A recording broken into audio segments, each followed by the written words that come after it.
Bien-aimés de Dieu, soyez richement bénis en Jésus-Christ. Je vous souhaite un de bon jour dans sa paix, sa grâce. Je reviens avec deux versets de Jean 3, Jean chapitre 3, les versets 8 et 16, sur lesquels je vais glisser un petit éclaircissement pour plusieurs d'entre vous. Les versets 8 et 16. Premièrement, au verset 8, où le Seigneur eut à dire à Nicodème, le vent souffle où il veut, l'on en entend le bruit, etc. Remarquez que en grec, le mot employé ici signifie esprit ou vent. Alors, et quand le Seigneur dit le vent souffle, eh bien c'est le même mot qu'on utilise pour esprit. Alors le Seigneur l'a employé et ainsi il dit le vent souffle où il veut et tu en entends le bruit. Le verset 8a. Et le mot est toujours traduit par esprit dans le Nouveau Testament, sauf ici. Le Seigneur utilise de préférence la traduction vent, le mot vent. On pourrait donc lire dans ce premier fragment du verset, l'Esprit souffle où il veut. Mais le Seigneur, on a traduit ça par le vent souffle où il veut et l'on en entend seulement le bruit. De même, dans le Nouveau Testament, l'action de croire a une signification plus profonde que le simple acquiescement intellectuel à un fait. Le verbe grec pisteuo, que l'on traduit généralement par croire, signifie adhérer à, confier, mettre sa confiance en, se confier. Cela implique non seulement le consentement de l'esprit, mais aussi un acte du cœur et de la volonté. L'expression quiconque croit en lui équivaut à quiconque met sa confiance en Christ ou à quiconque lui remet son sort. Vous voyez la nuance à quiconque lui remet son sort ou bien quiconque met sa confiance en Christ ou bien dans le Christ. Dans ce sens-là, croire, c'est donc avoir foi. Le substantif grec pistis, que l'on traduit par le mot foi, est de même racine que le verbe pisteuo. C'est pas difficile à saisir, à comprendre ici. La foi donc dans le Nouveau Testament consiste à croire et à recevoir simultanément ce que Dieu a révélé. C'est très important de nuancer. Du même souffle, le grec apolumie dans le même verset 16 de Jean 3, souvent traduit par une forme du verbe périr, est aussi rendu par l'adjectif perdu. Okay? Ainsi apparaît-il dans les synoptiques tels que Matthieu chapitre 10, verset 6, où Jésus disait aux disciples qu'il a envoyés en mission, aller plutôt, après leur avoir dit de ne pas aller chez les païens, mais aller plutôt vers les brebis perdues de la maison d'Israël.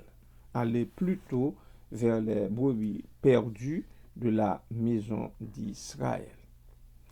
En Marc, chapitre 2, verset 22a, nous lisons également « Et personne ne met du vin nouveau dans de vieilles outres.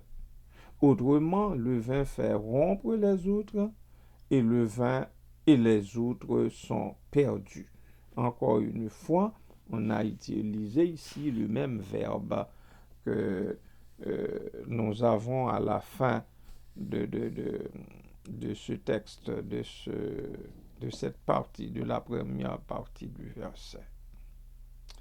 En Luc chapitre 15, verset 4, Luc 15, verset 4, « Quel homme d'entre vous, dit Jésus, s'il a 100 brebis et qu'il en perde une ?» Et qu'il en perde une, alors, quel homme qui ne laisse pas les 99 autres pour aller chercher la brebis perdue. Ce sont des textes que vous connaissez très bien. Alors, je ne m'arrête pas là-dessus du tout. Alors, donc, le verbe apolumie ne signifie jamais dans le Nouveau Testament la fin d'une existence consciente, ni celle de la conscience. Okay? Il indique plutôt, c'est-à-dire le verbe apolumie, il indique plutôt que l'état conscient de souffrance se perpétue éternellement parce qu'il est la conséquence inévitable du péché. C'est en ce sens-là, bien-aimé, qu'il faut le comprendre, qu'il faut comprendre aussi l'emploi de ce verbe. Je m'arrête ici. Je souhaite que Dieu, dans sa grâce, continue de vous éclairer l'esprit par le sien, afin que vous saisissiez ce qu'il veut vous dire dans chaque verset des Saintes Écritures que vous avez en main. Après avoir lu l'Écriture, je vous le dis toujours, il faut demander au Saint-Esprit de vous ouvrir les yeux de l'Esprit, bien entendu, afin que vous arriviez à saisir, à comprendre ce que le Seigneur a pour vous dans la portion lue. Parce que ce n'est pas de façon fortuite du tout qu'il dirige votre esprit sur tel texte plutôt sur tel autre. Que le Seigneur vous bénisse, qu'il vous soutienne, qu'il vous fasse grâce et miséricorde. Amen.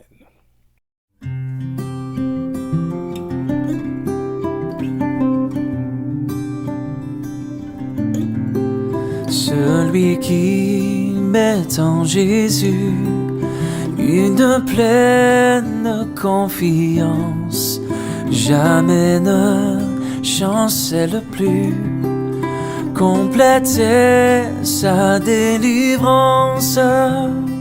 Par la foi, nous marcherons, par la foi, nous triomphons, par la foi, mon Rédempteur me rendra plus que vainqueur.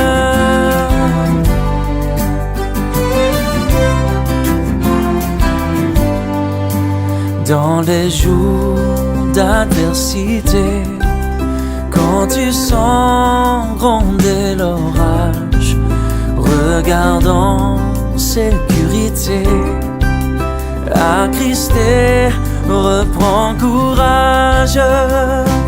Par la foi, nous marcherons, par la foi, nous triomphons, par la foi, mon Rédempteur me rendra plus que vainqueur.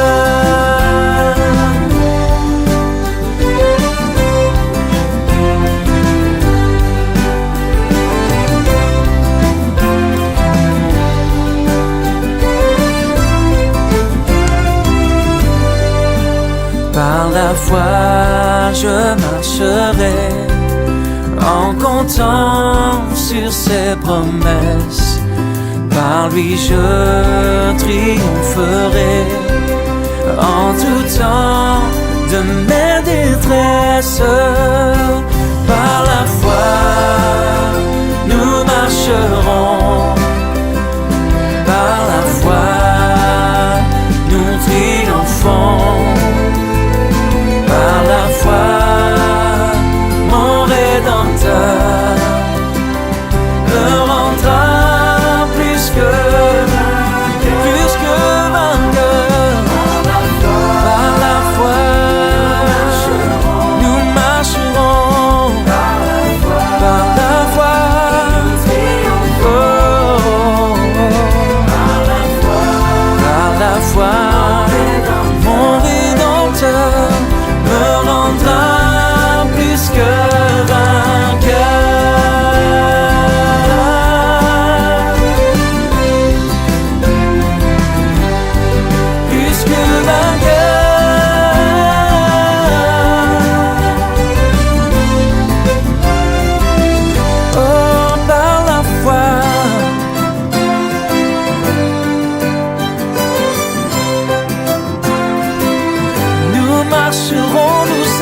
sont encouragés. Par la foi, nous marcherons. Par la foi, nous triomphons. Par la foi, mon Rédempteur me rendra plus que vainqueur.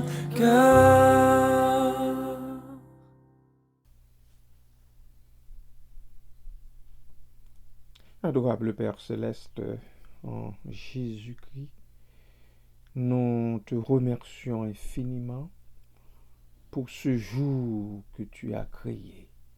Nous avons envie de jubiler, de dire voici le jour que tu as créé, qu'il soit pour nous un sujet de joie, qu'il soit pour plusieurs de bien-aimés un sujet de joie, de grande joie. Car, papa, il y en a qui souffrent en silence.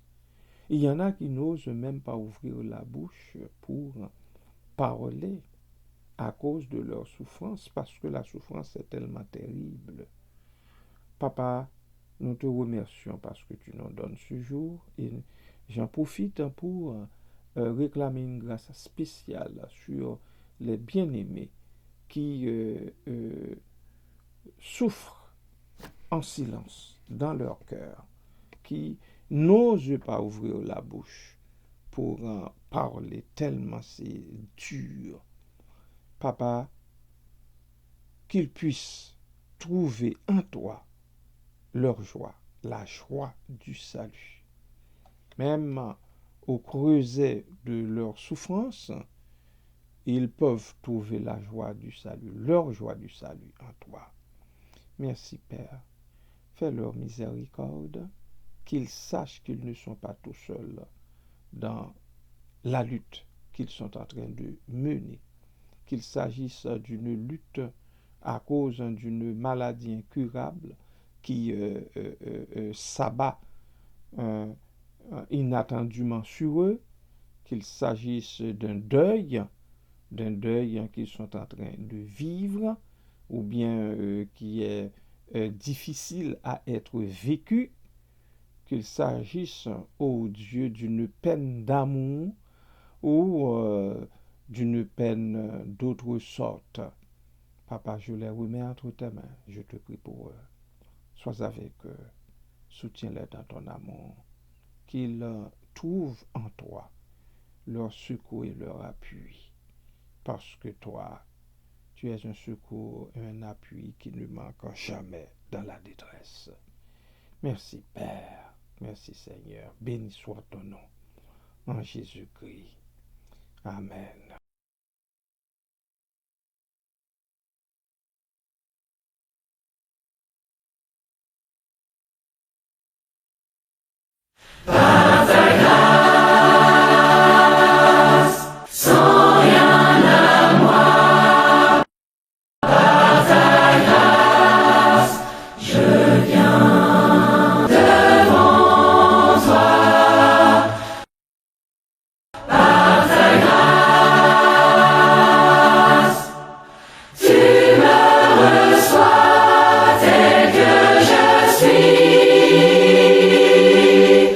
Par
Dieu Tout-Puissant, toi qui as fait resplendir la lumière de l'Évangile dans le monde entier par la prédication de tes apôtres, nous te prions, ô Dieu, de faire en sorte que nous souvenions, Seigneur, de leur merveilleuse conversation.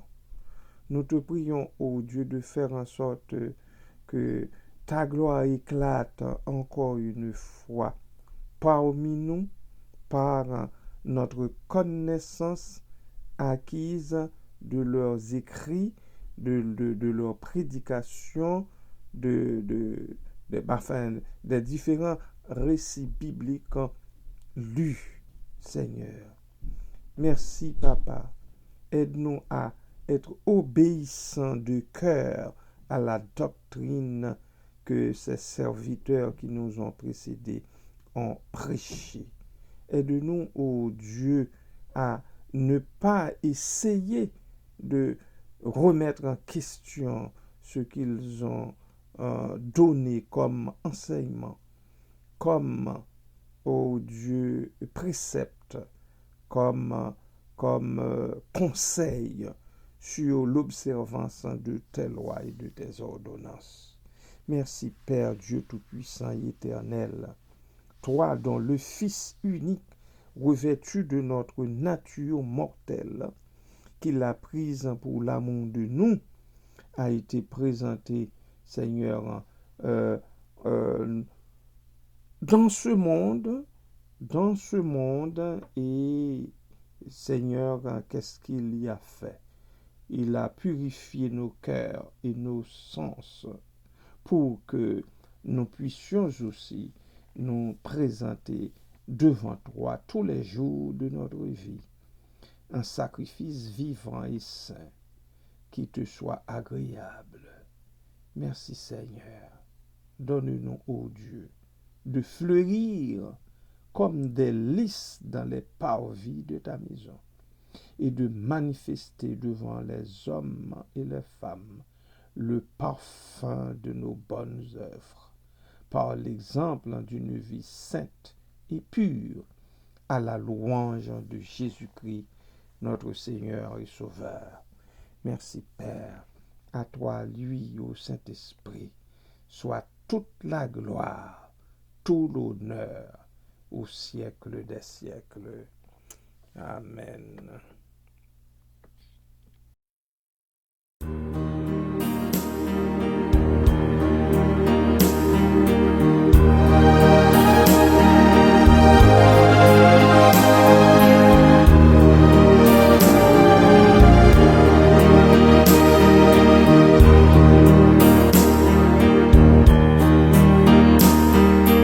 Oh, croyez que Dieu vous donne tout ce qu'il promet. Un sauveur qui vous pardonne, un sauveur parfait, un sauveur plein de puissance sur la terre et dans les cieux, un sauveur dont la présence seule rend heureux.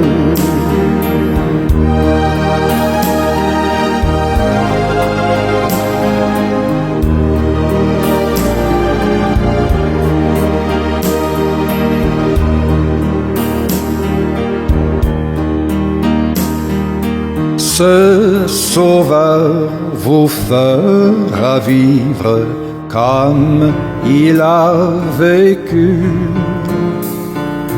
Vous pourrez partout le suivre sans être vaincu. Jusqu'au bout, dans la mêlée, son bras vous protégera, et dans la sombre vallée, il vous conduira. l'erreur.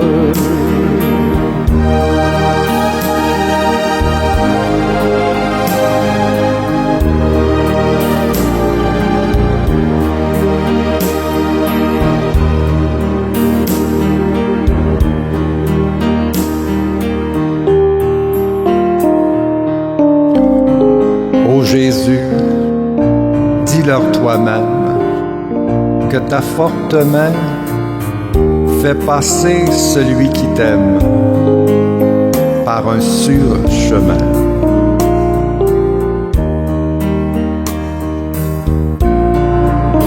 Que tu veux de toute chute préserver ton faible enfant pour qu'il sorte de la lutte pur et triomphant.